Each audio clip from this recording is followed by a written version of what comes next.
आज मैं आपके लिए एक ऐसी सच्ची कहानी लाया हूँ जो आपको हैरान कर देगी। अब तक के सबसे बड़े रेस्क्यू मिशन में से एक, जहाँ तकरीबन 3 हफ्ते से केव में फंसे 13 लोगों की जिंदगियां मौत और खौफ के दरमियान लटकी हुई थी।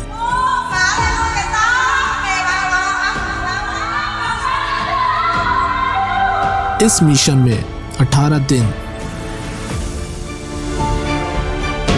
17 गोताखोर, 200 एयर सिलेंडर,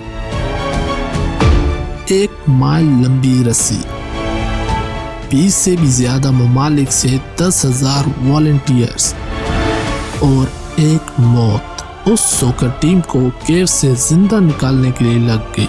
इस स्टोरी में जाने किस तरह 13 लड़के इंक्लूडिंग देयर कोच केव में फंसे और ये रेस्क्यू ऑपरेशन इतना मुश्किल क्यों था। जानिए इस स्टोरी के हर पहलू को। अगर आपने अभी तक हमारा चैनल सब्सक्राइब नहीं किया है तो मस्ट कर दें, इससे हमारी मोटिवेशन बढ़ती है नई वीडियोस बनाने के लिए। तो शुरू करते हैं आज की कहानी को। स्कूल की सोकर टीम वाइल्ड बॉर्स, जो 12 प्लेयर और 1 असिस्टेंट कोच पर मुश्तमिल थी। सबकी उम्र 11 से 16 के दरमियान थी और कोच एक जो 25 साल के थे। इस सब की शुरुआत एक बर्थडे से होती है। हफ्ते के दिन 23 जून 2018 को उन प्लेयर में से एक पीरापत AKA नाइट की बर्थडे होती है। नाइट की फैमिली ने बर्थडे की तैयारी मुकम्मल की होती है, बस नाइट के आने का इंतज़ार होता है। लेकिन नाइट फुटबॉल प्रैक्टिस में होता है और फुटबॉल प्रैक्टिस ख़त्म होने के बाद वाइल्ड बॉर्स, जो टीम का नाम है, उनका प्लान होता है बर्थडे सेलिब्रेट करने का। सारे लड़के अपनी अपनी बाइसाइकिल्स में चावलों के खेतों से होते हुए जंगल के पहाड़ों की तरफ बढ़े, जो हाल ही में बारिश में लिपटे हुए थे। इनकी मंजिल थेम लियोंग केव लड़कों की पसंदीदा प्लेस थी। उन्हें अच्छा लगता था उस केव को एक्सप्लोर करना। एक तजस्सुस होता है इंसान में कि इसके बाद क्या होगा। सेम इनकी भी यही सिचुएशन थी, लेकिन इस प्लेन्स का इनके अलावा किसी और को नहीं पता था। एक बार थेम लियोंग केव में पहुंचने के बाद उन्होंने अपनी बाइसाइकिल्स और बैग गार के एंट्रेंस पॉइंट पर छुपाए। टीम और उनके कोच अक्सर केव की गहराई में कभी कभी 8 किलोमीटर तक का सफर किया करते थे, जहां वो गार की दीवार पर टीम के नए प्लेयर्स के नाम लिखते थे। बुलंद हौसले में वो गार में घुस गए। वो सिर्फ 1 घंटे के लिए वहां रहने का इरादा कर रहे थे। बच्चे केव की काफी दूर जा चुके थे। ये केव पहाड़ के नीचे तकरीबन 10 किलोमीटर लंबी थी और पहाड़ से 1 किलोमीटर गहरी। इसके फौरन बाद बहुत तेज बारिश लग जाती है और ये बारिश है जो महीनों तक रुकने नहीं वाली थी, क्योंकि मानसून के महीने चल रहे थे। बारिश की वजह से तेजी से पानी केव के अंदर जा रहा था।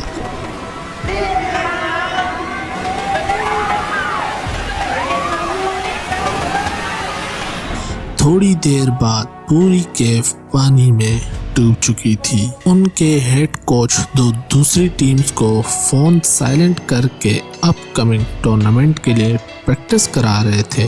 कुछ देर बाद जब वो फोन देखते हैं तो उन्हें बच्चों के पेरेंट्स से मल्टीपल कॉल आई होती हैं। बच्चों के पेरेंट्स इन्फॉर्म करते हैं कि बच्चे घर नहीं पहुंचे हैं।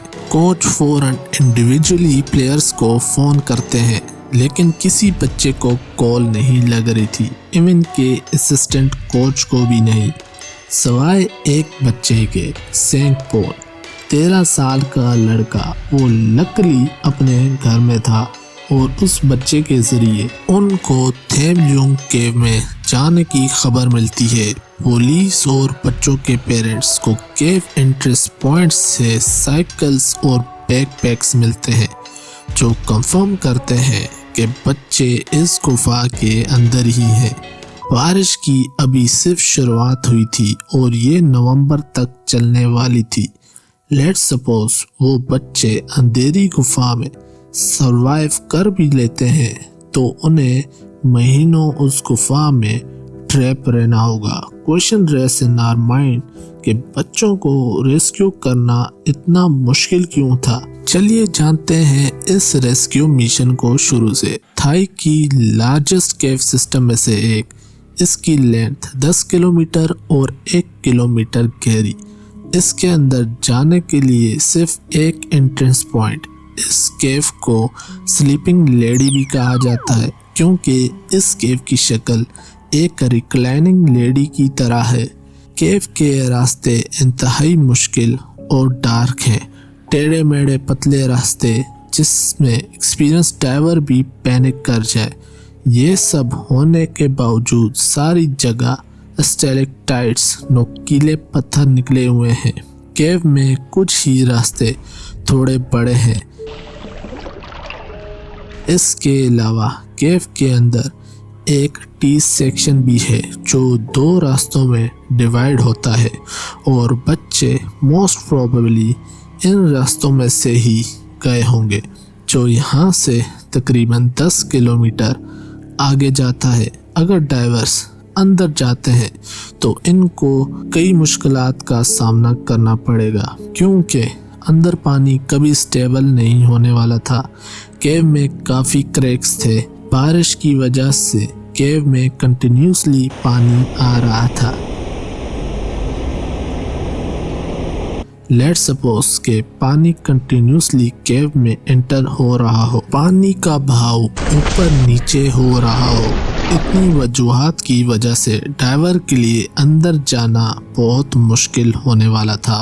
इस ऑपरेशन में लोकल अथॉरिटीज, थाई के नेवी सील के स्पेशल डाइवर्स, इसके अलावा क्राइसिस टीम जो कि रेस्क्यू टीम को कोऑर्डिनेट करने के लिए सेटअप की जाती है, और इसके साथ कई मुल्कों से एजेंसीज टीम भी इस रेस्क्यू मिशन में शामिल होती हैं। काफ़ी लोग एज अ वॉलंटियर इस रेस्क्यू मिशन में हिस्सा लेते हैं। हेलीकॉप्टर्स केव का चक्कर काट रहे थे दूसरे रास्ते ढूंढने के लिए। हर कोई अपनी तरफ से एफर्ट्स कर रहा था। पूरी दुनिया की नज़र इस रेस्क्यू मिशन पर थी। सबसे पहले थाई नेवी के स्पेशल एक्सपीरियंस डाइवर्स केव के अंदर जाते हैं।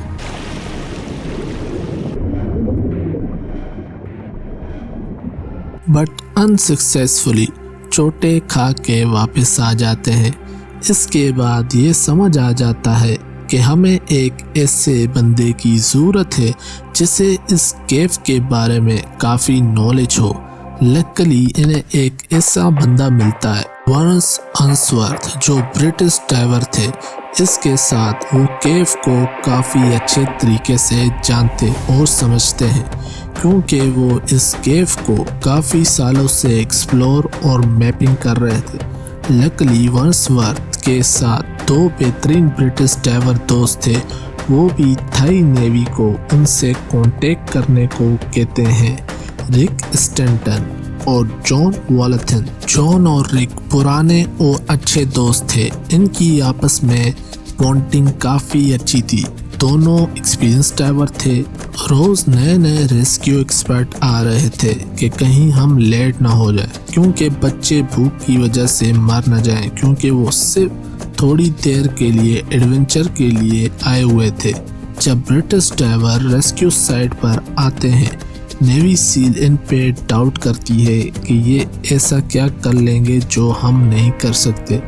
जॉन के लिए केव डाइविंग एक पैशन है, लेकिन वो है एज अ IT कंसल्टेंट और रिक एज अ फायर फाइटर है। लेकिन दोनों में एक स्पेशल खूबी थी जो इस कंडीशन में सूट करती है। एज यू नो के केव के रास्ते पानी से डूब चुके थे और काफ़ी क्रैक्स पड़ चुके थे। जगह काफ़ी छोटी टेढ़ी मेढ़ी थी, जगह जगह नोकीले पत्थर निकले हुए थे। ऐसे रास्ते में जाना नेवी सील के बस की बात नहीं थी। इसी वजह से ये दोनों इस जगह के लिए एब्सोल्यूट परफेक्ट थे। रिक और जॉन के लिए पहली डाइव काफी चैलेंजिंग होती है क्योंकि केव के अंदर उन्हें पानी के फ्लो के खिलाफ डाइव करनी थी। दोनों ने अंदर केबल लगाई ताकि दूसरे डाइवर को इससे मदद मिल सके। केव में एक पटाया नाम से चैम्बर थी, टी सेक्शन से काफी दूर। वो थोड़ी सी एलिवेटेड जगह पर थी। अगर बच्चे अलाइव हुए तो प्रोबेबली इधर ही होंगे। दूसरी तरफ बारिश रुकने का नाम नहीं ले रही थी। कंटिन्यूसली पानी केव में जा रहा था। रेस्क्यू ऑपरेशन को थोड़ी देर के लिए रोका जाता है और प्लानिंग की जाती है। अगर बच्चे सेफ स्पॉट पर हुए तो मोस्ट प्रोबेबली वो जगह भी पानी से जल्द भर जाएगी। टाइम काफी इम्पोर्टेंट और कम था। नेवी सील पानी के लेवल को घटाने की कोशिश कर रही थी। इसके अलावा experience former Thai Navy SEAL officer Saman Kunan इस रेस्क्यू में काम कर रहे थे। पानी के लेवल को कम करके पास के खेत में सारा पानी फेंका जा रहा था। इसके अलावा कर भी क्या सकते थे। हेलीकॉप्टर्स पहाड़ के ऊपर से दूसरा एंट्रेंस खोज रहा था। जितनी एफर्ट्स हो सकती थी वो सारी एफर्ट्स की जा रही थी क्योंकि इस रेस्क्यू मिशन में टाइम बहुत ज्यादा इम्पोर्टेंट था। Every minute is important. Rescue के 10 दिन बाद 2 जुलाई मौसम की तरफ से थोड़ी सी उम्मीद मिलती है। अब मौसम स्लाइटली बेहतर हो रहा था। दोनों ब्रिटिश डाइवर जॉन और विक दोबारा रेस्क्यू में लग जाते हैं। इस बार वो लंबे केव डाइविंग की शुरुआत करते हैं। पटाया बीच में जाने के लिए इस लंबे और खतरनाक डाइव वो अपनी मंजिल यानी पटाया बीच सक्सेसफुली पहुंच जाते हैं, लेकिन स्टिल उन्हें बच्चों के होने की कोई साइन नजर नहीं आ रही थी। इनका यहाँ से आगे जाने का कोई इरादा नहीं था क्योंकि डाइवर्स के लिए ऑक्सीजन सिलेंडर के कुछ रूल्स होते हैं, जैसे कि 1/3 गैस जाने के लिए और 1/3 आने के लिए और 1/3 रिजर्व रहती है for the purpose of emergency situation. वो ऑलरेडी इस रूल को ब्रेक कर चुके थे जो कि काफी रिस्की था, जिनसे इनकी जान भी जा सकती थी। वो टी सेक्शन से पटाया बीच के दुगना आगे आ चुके थे। इन्हें डाइविंग करते हुए 6 घंटे हो चुके थे। जिस तरह वो आगे बढ़ते जा रहे थे, रिक को बच्चों की स्मेल आती है और वो इन्हें इसके अलावा कुछ दूरी से एक लाइट नजर आती है।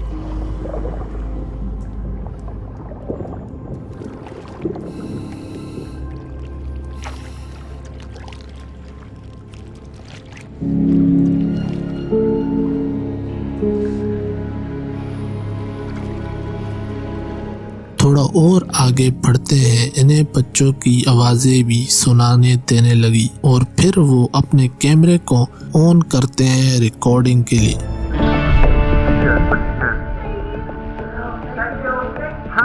How many of you? 13. Brilliant. Many people are coming. We are the first. Many people come. No, what day is it? Monday. सभी बच्चे केव एंट्रेंस से 4 किलोमीटर के फासले पे पाए गए थे, लेकिन होपफुली सारे सही सलामत थे। लेकिन वो 10 दिन से भूखे भी थे। सरवाइव करने के लिए कोच ने सब बच्चों को मेडिटेशन, डिफरेंट ब्रीथिंग एक्सरसाइज और उन्हें मूवमेंट करने से मना किया ताकि वो अपनी एनर्जी बचा सके। हालांकि खाने की कोई सोर्स नहीं थी, लेकिन ऊपर नुकीले पत्थरों से पानी ड्रॉप हो रहा था जो उनका पानी का वाहिद सोर्स था। बाकी सारा पानी पीने के काबिल नहीं था। लकीली बच्चे केव के 14 फीट ऊपर थे जहां अभी तक पानी नहीं आया था। Just describe the media interest in this story.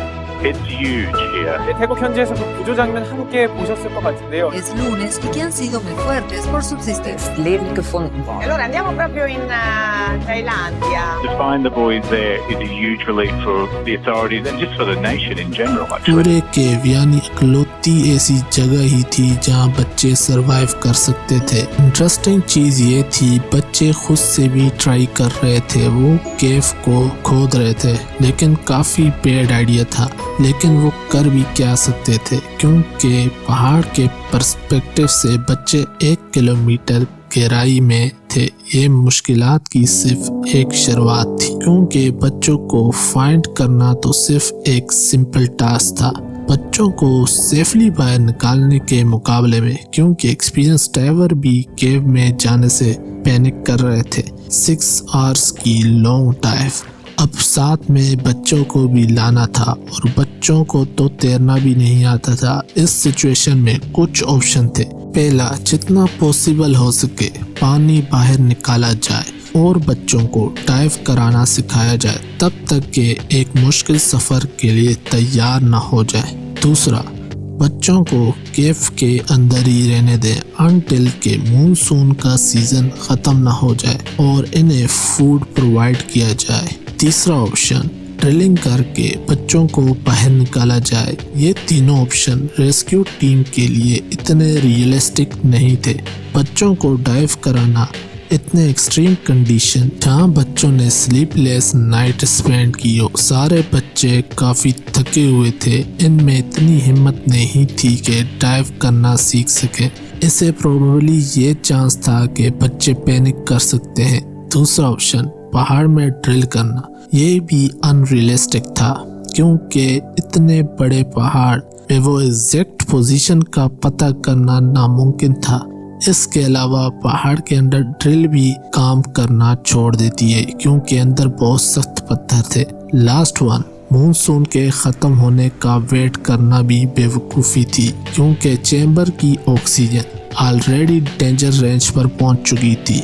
21% से गिरकर 15% पर आ गई थी, तो वेट करना समझो बच्चों की जान गई। इसके साथ सेफ स्पॉट भी डेंजर में आ सकती थी क्योंकि बारिश को लगातार बरसना था। इन सब सिचुएशन को देखते हुए एक बड़ी एंट्री होती है एलन मस्क की। वो भी इस रेस्क्यू मिशन में कंट्रीब्यूट करना चाह रहे थे, तो उन्होंने तैयार करवाया टाइनी किड्स साइज सबमरीन जो बच्चों को केव से बाहर निकालने के लिए थी। सबमरीन काफ़ी लाइट वेट बनाई गई और बच्चों को अंदर डालकर बचाया जा सकता था, लेकिन सबमरीन को इस्तेमाल नहीं किया जाता है because of some solid reason, क्योंकि वन अंसवर्थ के मुताबिक ये इम्प्रैक्टिकल थी। बच्चों को डाल के लेके जाना, वो अंदर घुटन से ही मर सकते थे और ये मिशन एक इंटरनेशनल मिशन बन गया था। इसकी हर खबर न्यूज़ चैनल्स पर थी। एलन मस्क को पता चला मेरी बनाई गई सबमरीन यूज़ नहीं की जाएगी, तो उन्होंने इस बारे में ट्वीट की और अनवर्स को पेडोफाइल गाय कहा, जिससे वन अंसवर्थ ने और एलन मस्क के बीच में आर्गुमेंट हुए और एलन मस्क पर अंसवर्थ ने डिफेमेशन का केस कर दिया, जिसके बाद एलन मस्क ने उनसे सॉरी भी किया। इन सब सिचुएशन में किसी के पास भी प्रैक्टिकल आइडिया नहीं था। फिर रिक स्टैंटन को एक क्रेजी आइडिया आता है, क्या हो अगर बच्चों को सेडेटिव ड्रग केटामाइन उनकी बॉडी में इंजेक्ट की जाए जिससे बच्चे बेहोश हो जाएंगे, फिर इन्हें बेहोशी की हालत में केव से बाहर निकाला जाए, जिसमें बेहोश बच्चे सिलेंडर के थ्रू ऑक्सीजन ले रहे होंगे। इस आइडिया में रिक अपने डॉक्टर दोस्त के साथ भी कांटेक्ट में थे, जिनका नाम डॉक्टर रिचर्ड हैरिस है, जो कि ऑस्ट्रेलियन एनेस्थीसिस्ट और केव डाइवर भी है। लेकिन वो इस प्लान के खिलाफ थे क्योंकि बच्चों को ड्रग बहुत कम मिकदार में दे जा सकती है, क्योंकि ज़्यादा मिकदार बच्चों के लिए रिस्की हो सकती थी। एक डोज में बच्चे सिर्फ 1 घंटे तक ही बेहोश रह सकते थे और इन्हें सफ़र तय करना था 6 घंटे का। मतलब कि इस सिचुएशन में इन्हें बीच बीच में पानी के अंदर में भी डोज देते रहना होगी। अगर इस बीच में उन्हें होश आ गया तो वो पैनिक करके ही मर जाएंगे। फिर एक इंतहाई बुरी खबर आती है। The man who died was young, he was fit, he was a former Navy SEAL, and I think it really just underlines how dangerous this cave is. पेटी ऑफिसर समन गोनान की डेथ हो जाती है ड्यूरिंग रेस्क्यू मिशन। वो बच्चों को oxygen cylinder पहुंचा के जब वापस आ रहे होते हैं तो बदकिस्मती से उनका सिलेंडर स्टेलेक्टाइट से टकरा जाती है और ऑक्सीजन सिलेंडर पैसेज से नीचे गिर जाती है और पूरी ऑक्सीजन पानी में बह जाती है और वो अपनी आखिरी सांसें लेते हैं और दम तोड़ देते हैं। डॉक्टर हैरिस को कोई और ऑप्शन नजर नहीं आ रहा था और वो फाइनली इस प्लान पर राजी हो जाते हैं। डॉक्टर हैरिस सभी बच्चों के वजन और एज के मुताबिक डोसेज तैयार करते हैं। दुनिया से बेहतरीन केव डाइवर्स को बुलाया जाता है और एक बेस टीम तैयार की जाती है जिसमें जॉन वेलेथन, रिक स्टैंटन, जेसन मेलिंसन और क्रिस जेवल शामिल होते हैं। बच्चे 16 दिन से केव के अंदर होते हैं। इसके बाद शुरू होती है हिस्ट्री की सबसे बड़ी रेस्क्यू मिशन में से एक रेस्क्यू मिशन जिस पर पूरी दुनिया की नज़र थी। केव की पैसेज काफ़ी पतले थे। एक डाइवर के साथ एक बच्चा आ सकता था। बच्चे को पेट सूट पहनाई जाती है, फिर उन्हें सेडेटिव ड्रग्स के 2 शॉट दिए जाते हैं जिससे बच्चे पूरी तरह अनकॉन्शियस हो गए और एक खास टाइमिंग मास्क पहनाई जाती है। बच्चे के हाथों को पीछे करके बांध दिया जाता है जिससे उसके हाथ एक फिक्स पोजीशन पर रहें और स्विंग ना करें। एक केबल के जरिए डाइवर खुद को बच्चे के साथ जोड़ते हैं ताकि वो आपस में कनेक्टेड रह सकें। रास्ते में डाइवर्स को ये भी मसलसल चेक करते रहना होगा कि बच्चे सांस ले भी रहे हैं कि नहीं। दोपहर के 1 बजे बच्चों का सफ़र शुरू होता है। बच्चों की ज़िंदगी अब इन डाइवर्स के हाथ में थी। पहले दिन टोटल 4 डाइवर्स बच्चों को लेके निकलते हैं। केव इंतहाई पतले पैसेज, टेढ़े मेढ़े रास्ते, एक मिस्टेक जिससे जान भी जा सकती थी और साथ में एक कीमती कार्गो बच्चों में सेडेटिव की असर होने लगी थी। इस मुश्किल सिचुएशन में मुश्किलात और बढ़ गई। सिचुएशन बेटर होने का इंतज़ार करना बुरा आइडिया था। किसी भी तरीके से बच्चों को दोबारा बेहोश करना होगा। पानी के अंदर से बच्चे को पानी में फ्लोट करते हुए इंजेक्ट किया जाता है। ऑलमोस्ट 4 घंटे माइल सफ़र करने के बाद स्टिल मुश्किलात अभी भी रहती थी। फाइनल पैसेज की सबसे नैरो पैसेज आती है जहाँ बहुत टाइट नैरो स्क्वेज थी। बच्चे के साथ यहाँ फिट होना काफ़ी मुश्किल था। होल में बड़े बड़े स्टेलेक्टाइट्स निकले हुए थे। ये केव का बच्चे के साथ यहाँ से निकालना केव का सबसे ज़्यादा डिफ़िकल्ट पार्ट था। हालांकि मुश्किलात का सामना करते हुए वो रस्सी का यूज़ करते हुए स्लोली केयरफुली वहाँ से निकल जाते हैं। अब क्या मिशन इम्पॉसिबल अब मिशन इनक्रेडिबल बन गया था। पहले दिन 4 बच्चों को सक्सेसफुली निकाल दिया जाता है।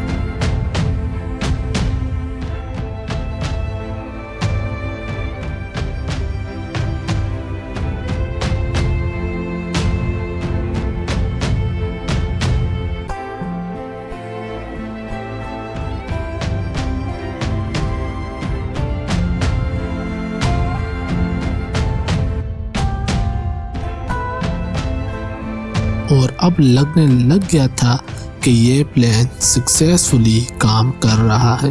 अब डाइवर्स पर प्रेशर भी था। अगर फेलियर होती है रिमेनिंग बच्चों को बाहर निकालने में तो दुनिया पता नहीं इनको क्या क्या कहेगी।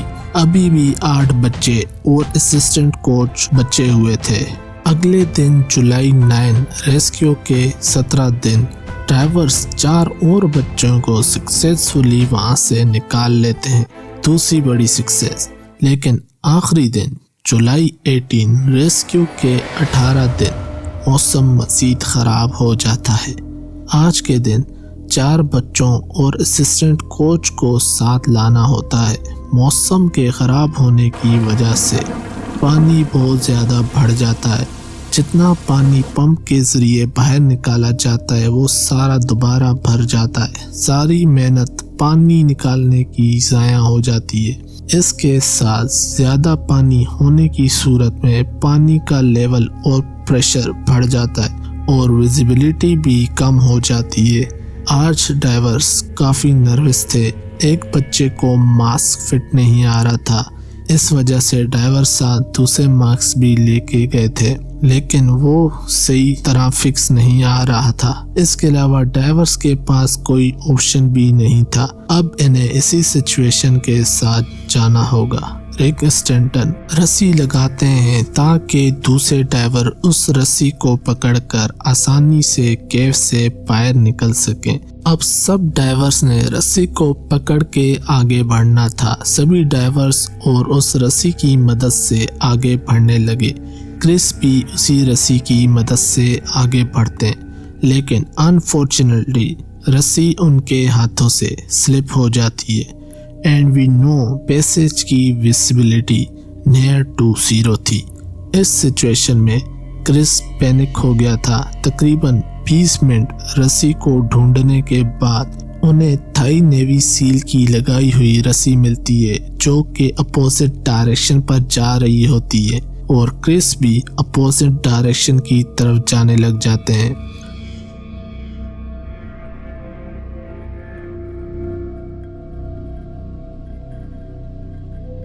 वो रास्ता लिटरली भुला चुका था।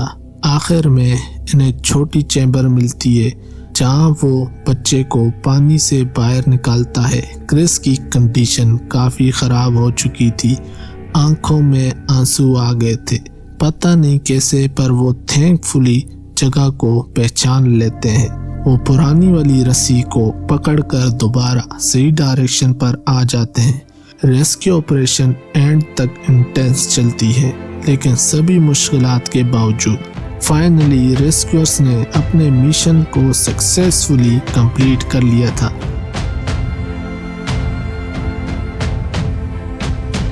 One of the greatest rescue mission जिसे पूरी दुनिया से देखा जा रहा था। 5000 से ज्यादा लोग, 200 से ज्यादा रेस्क्यूअर्स और मिलिट्री ने इस मिशन में काम किया। दर्जनों मुल्कों की एजेंसी ने मिशन मिलकर सक्सेसफुली कंप्लीट कर लिया था। एक इम्पॉसिबल मिशन को पॉसिबल कर दिखाया। जब पूरी दुनिया इस रेस्क्यू मिशन की खुशी मना रही थी, तब डॉक्टर हैरिस को मालूम पड़ता है कि उनके फादर अब इस दुनिया में नहीं रहे। वो पार्किंसन डिसीज से लड़ रहे थे। जब उन्हें अपने बेटे की सख्त जरूरत थी, वो यहाँ नहीं थे। वो बच्चों को बचाने में मसरूफ थे। इसलिए कहते हैं बड़ी कामयाबी बड़ी कुर्बानी मांगती है। इसके अलावा पीटी ऑफिसर बैरेट पगबारा जो दिसंबर 2019 को रेस्क्यू की वजह से होने वाले ब्लड इन्फेक्शन से इस दुनिया से चले जाते हैं। बैरेट पगबारा और सैमन कुन्नान दोनों थाई नेवी सील की जान जाती है इस फुटबॉल टीम को बचाने में।